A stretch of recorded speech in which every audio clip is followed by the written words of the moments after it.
What's up guys, my name is Tumi and welcome back to my YouTube channel. If you're into adventures and traveling, music and generally really great stories, then you're in the right place. This time though, we're going to try something a little bit different. I'm going to show you how I make my home YouTube studio. So if you want to see how I turn this into this, then stick around.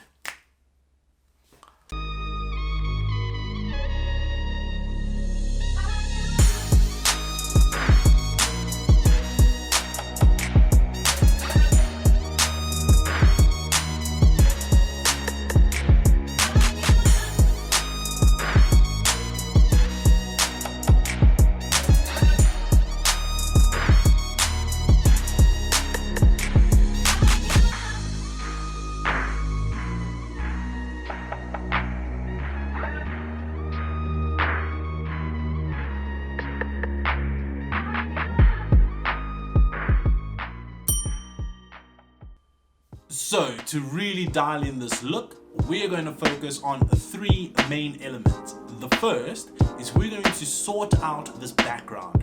We want to make sure we have a non-cluttered, non-distracting, but still visually attractive background. So we'll start with the background first. Then we'll move on to lighting, which is very important. And I'll show you a couple of tricks and tips in order to get that right. And lastly, we'll move on to the camera itself. Camera settings, making sure we've got the right focal length, correct white balance, and so forth. That's right guys, the space I use is actually my bedroom. Like most bedrooms, it's quite a mess, and unfortunately I don't have too much space to work with, so I've had to get quite creative. Like most days, studio looks like this when I start, but we'll transform it into a workable space. You'll note the really large window over here letting in a lot of natural light, but for the purposes of what I'm going to use, and because I have a softbox, I will close that window, these curtains, and make sure that I can control the lighting situation. Cool. Alright, so let's get started.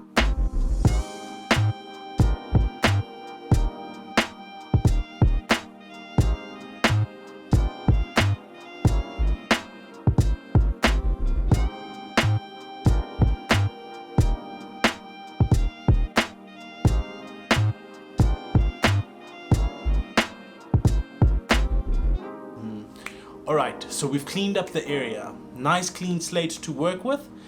Got a little bit of light, which is an interesting feature as well, but it's still a bit too plain. So we want to make it pop a little bit more. Let's add some more features.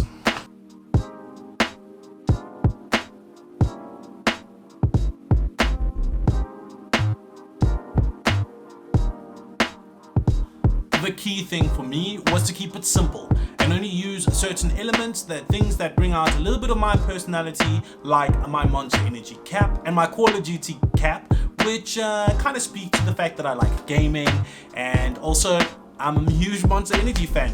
As you can see, this light fixture here I thought would really make the background pop a little bit more, add a little light, give it some more dynamic, and really bring that background a little bit more to life, as it seems a bit bland without it. And also, you know, the little blue colors as well. I've had to stack it on a couple of books to make sure it fits within my frame. Also putting in a little bit of color with this fake plant, which I was told every YouTuber needs to have.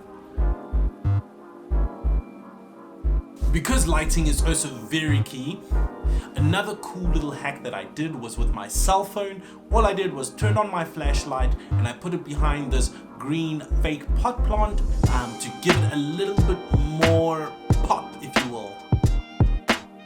And also add a little bit of extra lighting behind the laptops, which I think will just really make that wall seem less flat and give it a bit more dynamic shape. Also, I still need to figure out what to do with this.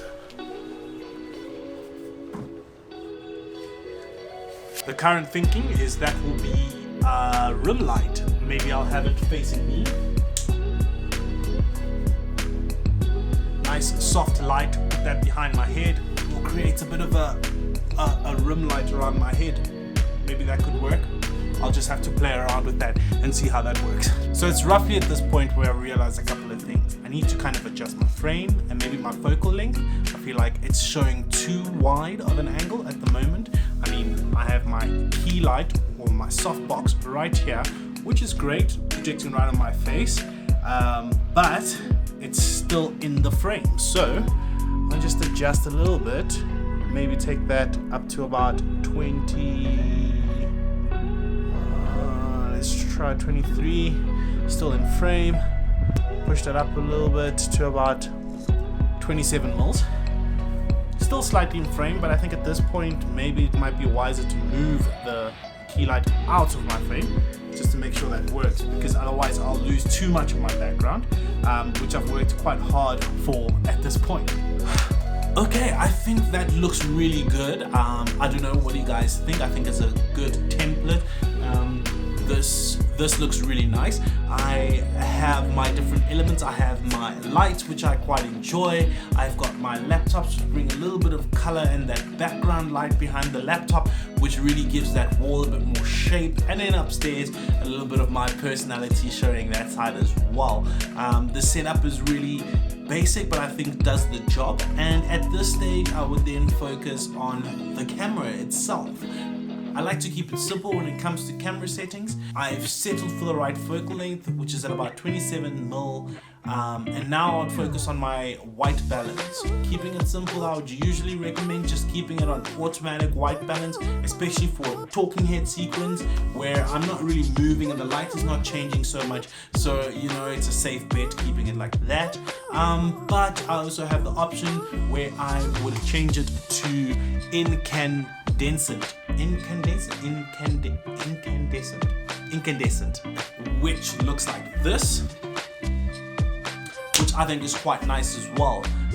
For those interested in the more technical elements of it, I am shooting on a Sony Alpha 6400, and one of the great things about it is that I can shoot on a flat picture profile, currently using S-Log 3 at the moment, and that really gives me more options when I'm using this in post-production, where I can really mess around and dial in the numbers. S-Log, the flat picture profile, as I've got it set, looks like this, straight out of the camera. And if we add on a little bit of color grading, it then looks like this, which I think looks quite nice, and what I'd like to keep for the final edit itself. Do you guys agree with that? Let me know, are there any other elements that you think I should add, or maybe I should be taking away? Is it still too much, even though I've gone for what I feel are quite minimal background elements, and maybe this background hair light is insufficient? I don't know, I think it looks great. Anyway guys, I have really enjoyed making this video for you guys. I hope you guys have enjoyed watching it. Maybe you've learned something. If you have, please consider subscribing to the channel, and I think I'm going to do a few more of these kind of videos. But you know what, it's been great trying to be creative and finding interesting ways to turn my bedroom into a home studio. Thank you guys so much for watching, and please join me on the next one. Have a good day.